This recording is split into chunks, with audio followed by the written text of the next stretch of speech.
Welcome to the Learn Skin podcast with Dr. Raja and Dr. Hadar, where they discuss all things skin. Skin is fascinating because it affects us in so many ways, like our health, psychology, and how we connect with those around us. This podcast delves into the art and science of skincare. A short disclaimer before we get to the good stuff. Dr. Raja Sivamani and Dr. Hadar Levtov are board-certified dermatologists. This podcast is meant for educational and informational purposes only. All opinions shared do not express the views of Learn Skin. Neither this podcast nor any information contained within it are a substitute for professional care by a doctor or other qualified medical professional. This podcast does not constitute medical or other professional advice or services. If you have a medical concern, please consult with your physician. Welcome to our next episode. Today we are talking hair, psychology of hair, how you're perceived with hair and hair health. And we are here with Dr. Apple Bodemer. She is a dermatologist and she's on the faculty at the University of Wisconsin. And she has done a lot of work around hair and hair health. And in fact, she's taken a personal journey that I think we're going to learn a lot about today. Apple, thanks for joining us today. We're really excited to have you. Yeah, thanks for having me. I'm excited to be here. Hi, yeah, I'm curious to hear about this. Raja has been raving about your journey on and on. So why don't you tell us a little bit, what did you do to your hair and why? So I'll preface this by, I've been a dermatologist working in dermatology for almost 20 years, I think 18 years or something like that. And throughout my entire training and career, I've just seen the overwhelming suffering that people experience regarding hair loss and hair thinning. And I've done a lot of funky stuff with my hair. I've had it different colors. I've cut it and donated it multiple times. And I had one crazy harebrained idea one day about a year and a half ago. And I thought I should just shave my head and see what happens. And that week I ended up seeing 3 patients who have a condition called alopecia universalis. So they lose all of their body hair. And 2 of them young kids and 1 of them an older woman. And I think just because I'd had the thought and then saw these patients, I thought, well, maybe I could do this in a way that would help people. And when I think about what my role is, it's really, I see myself as someone who can help transform people who are suffering, especially through education and regarding health issues, because that's what I do. So it took me a while to kind of formulate exactly how I wanted to do it, but I decided to shave my head I ended up doing it for 4.5 months. And I created some content, educational content about hair health, keeping your hair healthy, and then specific conditions related to hair loss and thinning. And when I started regrowing my hair, actually December 25th, Christmas Day was the last time I shaved my head. So it's been growing for a while now. I've created some content around wigs and the different, the importance of caps and the different materials that wigs can be made from. When my hair is long enough, probably this fall, in about September, I'll be doing some work around hairpiece extensions and weaves. And so I partnered with someone in the hairpiece industry who's been doing this for a long time to help get that educational information out to people who, if they choose to go that route, then they'd at least have some idea about what to look for. Wow, that's a great story. There's so much to unpack here. I can't wait to get started. I think I'll take the first one, Raja, if you don't mind, because I think I'm trying to imagine you, now you have some sprouting hair, but I'm trying to imagine you bald. And one of the things you mentioned to us is the thought that everybody thought you had cancer. Can you talk a little bit about that? Yeah, so that was, I see patients in a clinical setting, and that was something that some of my patients were afraid to ask me about, and others were really bold. And the ones that were bold and kind of brave enough to ask me what was going on, I got to tell them, hey, I'm doing this project and I'm really excited about it. And so it was probably maybe a month or month and a half into the project where it hit me that at a deep level, well, this is fun for me because it's something that I'm passionate about and I know my hair is going to grow back, and I can't really simulate that experience of knowing your hair is not going to come back or wondering if it will come back. But it hit me that if I had to say every time I have, or even if I just had to think it, even if I came up with a story, but every time it was a reminder that I have, stage 4 breast cancer and I might not see my kids graduate from middle school, or, that there was all this uncertainty around my health and my life, that it would have been a really different experience. It also really hit me that I'm middle-aged. I'm not young, but I'm not old. And this is a disease, in particular breast cancer, because that's what everyone assumed I had, that we've done such a good job of treating it, but we haven't really made any progress in eradicating it. And so it's become more of a chronic disease for many people who live a long time with it, but women are getting it younger and younger, and men are getting it, more and more men are getting it. So that was kind of a real eye-opener for me too. So Apple, I remember when you had long hair. I mean, I've seen some of your older pictures where you've had quite a bit of hair that comes down, and then, you shaved all of it off. Can you talk about, what was that experience to go from really long hair to pretty much being bald? It was kind of crazy. And the whole time I had my friend who I'm partnering with on the hair piece and hair extension segment. She was the one that did it for me. And I had a photographer there documenting the whole thing. And I was really nervous. I had a lot of adrenaline going. There was a lot of fear because I didn't know what I was going to look like. And I had over a pound of hair that I took off when I came home. It was just really incredible. A shock. So, I think my hair was really low maintenance too. It was long, but I didn't have to do anything to it. I would go to bed with it wet, wake up with it, just run my fingers through it and go. And even the shaving, I had to do that every 3 to 5 days, depending on the season. And it was hard. And so that was a lot of maintenance for me. A lot of people said, oh, I bet it's so easy. And it really wasn't. And the shaving was really, really hurt. So I actually learned a lot about what men go through when men decide to make that choice to just shave their heads and keep doing that. It's not easy. And it also made me appreciate what I had with my hair, which I didn't really realize how privileged I was until I started going through kind of what it's like to not have hair and learning about what other people do to keep their hair kind of in what we would consider culturally acceptable range, especially in the African American community. Those women, some of them spend thousands of dollars on a regular basis and a lot of time just so that their hair will be kind of straight and manageable. And that was really interesting. I learned a lot about that and really got a deeper understanding for what privilege is and how to recognize when we have it. So Apple, actually, one thing I wanted to then kind of feed on this is, after you shaved your head, you allowed your hair to grow out. You talk about how the way people would ask you questions or treat you, how did that change through the different stages of your hair coming back? I mean, what were the kind of questions you were getting earlier, and then as your hair started growing out, that maybe surprised you? Yeah, so I was bald. I shaved my head for 4.5 months. And I think there were more assumptions about being sick. And so I didn't get a lot of people really treating me differently kind of as a woman necessarily. But as it's grown back in, I mean, obviously it's still a pretty, what we would call maybe a butch hairstyle. It's like sticks straight up still. And it's very short. And I've been interacted with really differently. I'd say more so now that my hair is growing back in the way it's growing in than even before. And I think that's so interesting. We consider our hair to be this definition of femininity, and in our culture it really is, which is what creates a lot of the suffering around hair loss for so many women. And in order to be considered a feminine woman, we assume you have to have hair. And I even have a friend who's very spiritual, and she made a comment to me like, well, that's your goddess power. Your hair is your goddess power. What are you going to do when that's gone? And so that's been really interesting. I think one of the interesting things that came up for me too is what's going on in society around gender identity. And one day it just sort of hit me when I get interacted with, or people make assumptions about me of being a certain way, when I'm really not that way. I would consider myself a very feminine woman. And most women in my age group who decide to shave their heads tend to be people who want to sort of like make a statement about not being a part of the male-dominated definition of what femininity is.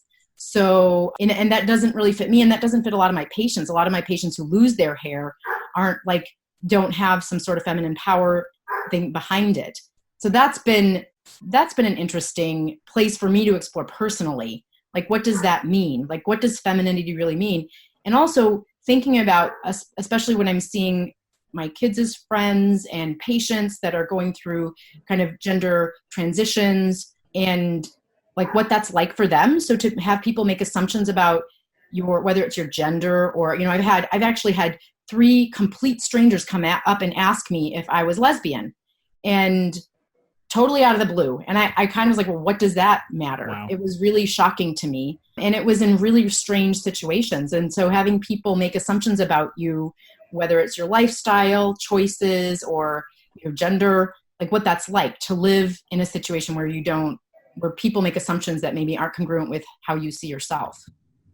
Yeah, and I think it's pretty clear to many dermatologists how, because we deal with skin and it's on the outside, and how people judge us by our skin, and hair is such a strong example of that. And having you kind of reliving this is very profound, I think. I note as a man that I'm balding, and for me, it's usually been a sign of distinction of the professor, not necessarily identity crisis as it may be for women. And, I think back to a study I read once about women that were supposed to receive treatment for cancer, and they were offered chemotherapy, and not a small amount of them just refused to take the chemo because of the risk of losing hair. I think it was single digits, but still, you would think a life-saving therapy, it should be zero. So it just speaks to how much hair is such a part of, I guess, a female identity, and what you're experiencing is probably a testament for that. I've had lots of patients who've said to me during this process, tell me what their experiences were with chemo. And so many of them have said how awful chemo was, like the nausea and the sickness. And almost universally, at least the ones that I've seen, have all said losing their hair was the worst part of it.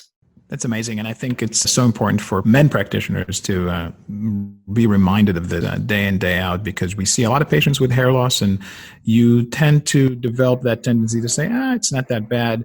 But I think it's important to have that sensitivity. Yeah. And I also think that while for some men, they have your experience, I also see plenty of men who it represents to them a loss of vitality and a loss of youth. And that's certainly something that I think women experience probably on a bigger societal level, because there's so much association with hair loss and thinning with sickness and senility, maybe more so than men, because men tend to lose their hair more middle age when they're still pretty vital. But it can be pretty traumatic for some of the men patients too. They just don't have to deal with the kind of social interaction part of it, because most people just assume, it must just run in his family, but I think there's certainly a good percentage that suffer silently. Hey, Raja, you know what I'm very excited about? What's that you're excited about? I'm excited about the Integrative Dermatology Symposium coming up on October 3rd through the 5th. This year we have an extra day, and it's going to be in the beautiful Coronado Island Marriott. There's no question about it. And that program is going to be jam-packed with some really cool stuff. We're going to be talking about case-based discussions with multiple perspectives on things like psoriasis, atopic dermatitis. We'll also have workshops where you'll learn about herbal medicine and think about acupuncture. And so it's going to be a well-rounded program. Yes, I encourage everybody to go to integrativedermatologysymposium.com to learn more about this great meeting. So, Apple, then, how does your experience change the way that you're approaching patient care, especially because, you mentioned that a lot of us may not be used to seeing the patient side of things. So how does this change how you approach patients with hair loss?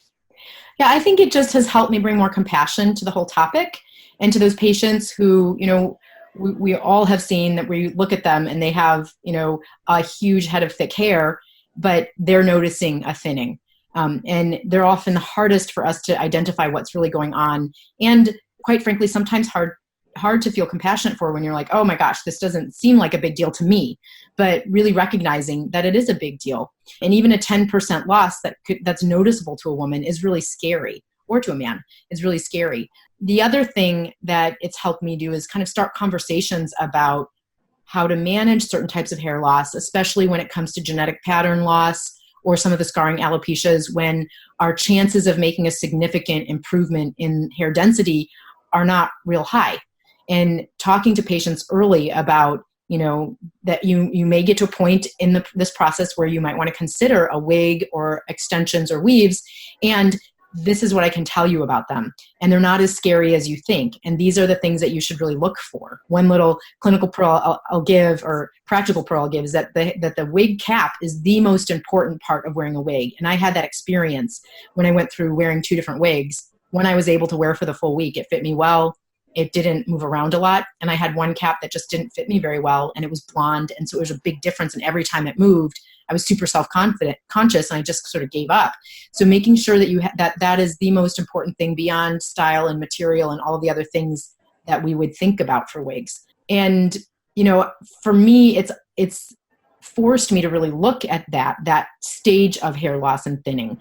And it's helped my patients feel more comfortable talking to me about that. And I've been much more comfortable bringing it up early so that patients kind of get in their heads that that's not like, they've been waiting 9 months to see us and they have scarring hair loss, and you're kind of like, you might want to get a wig, and they look at you like they want to shoot you. But if we can begin that conversation earlier and kind of ease into it rather than sort of write in, the after visit summary, like think about a wig, so helping them get a connection with a hairstylist early and making sure you have some hairstylists that you feel comfortable recommending. So that's been huge for me too, is I definitely steer them in a direction so that for a continuity of care issue, I know they're going to be in good hands with somebody who can help them either cosmetically camouflage with styling, or when it gets to that point, hair pieces.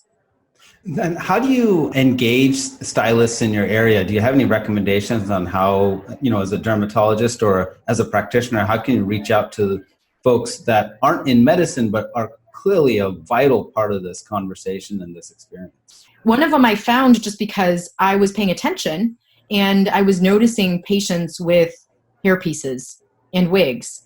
And, if there are actually more people than you would expect, and some of them don't even take them off for us unless they have melanoma. That we might not even, unless we're going through their hair on a regular basis, if they're coming in for another issue that we might not notice.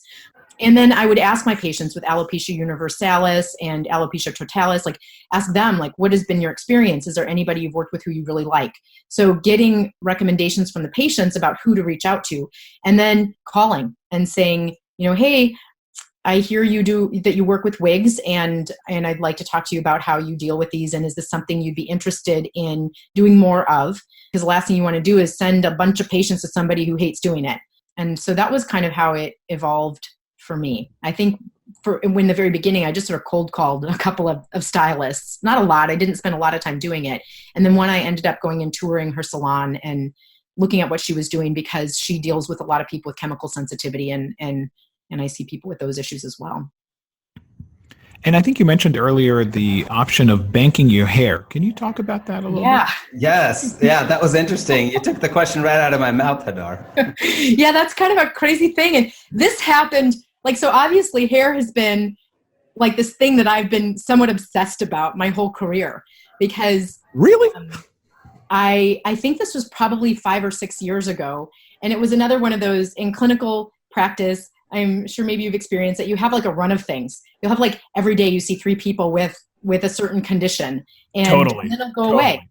But there was one of those months where I was seeing tons of alopecia totalis and universalis and scarring hair loss. And these are types where it doesn't grow back, and a lot of androgenic alopecia.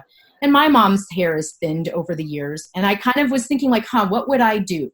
These people are so devastated. Would I be devastated or not? Because in my mind, when I was in my mid 30s, I was I don't think I would care. It's easy to sort of blow that off. And especially in my 20s, I sort of thought that. But as you get older and things get closer and more real, then you realize I might have a different experience. So I kind of thought, well, I don't think I would want to wear a wig. But if it were my own hair, I might be okay with that. So what would I do? And I just put myself in that space of what would I do? And I actually did a little bit of research, and I found 3 different companies in the US who do this. One in Dallas, one in LA, and I can't remember where the other one was. And they mainly do it for cancer patients. The patient flies out, they get picked up at the airport, they get taken to the salon, head is shaved, they're given a temporary hairpiece, they go back home and primarily begin their chemo. And then just as the hair that they have is falling out, a hairpiece arrives in the mail that's their own natural hair. And I thought, wow, that's pretty cool. And so I called these companies and I got some information about how to store your hair and how to cut it appropriately so that actually hair will last 70 years. One of the wig makers said they made a wig with hair that was 70 years old. Wow. That's amazing. So you can do this at home. What's that? So there's potentially a way to do this at home for our patients. Yeah, well, and if they have, I have one 27-year-old woman with a scarring alopecia, and she's got really long hair. And that's something I said, if you'd be willing to part with like 12 inches of it, you might want to think about this because, right now your condition is pretty limited, but we never know how, it's a very unpredictable course with that condition. And so she actually followed up and cut her hair and has it waiting if she ever would need it. Wow, that's amazing, Apple. Well, I have to say this has been a hair-raising conversation. I had to throw in a pun. That was a good one. This actually raises another point. So my wife, she broke her foot pretty recently, and she got a scooter. And everybody that saw her on the scooter used to say, oh, it must be so much fun having the scooter. Yeah. And they totally lose sight of the fact that she had a broken leg and she'd prefer to be walking around. And in fact, I remember one of the people said, hey, it must be so much fun for you to have a scooter. And that person ended up breaking their leg and showed up in a scooter the next day. And they said, you know what, the scooter isn't that much fun. So sometimes, it's hard to put yourself in someone else's perspective, but God, it matters so much, doesn't it? Yeah. Yeah, absolutely. And I think that's one of the takeaway for me from this conversation is one of the things we do a lot in medical school is say, what if I was in this situation? Yeah. But then you go into practice and then you have a bunch of patients packed into a clinic and you don't have time to have that thought.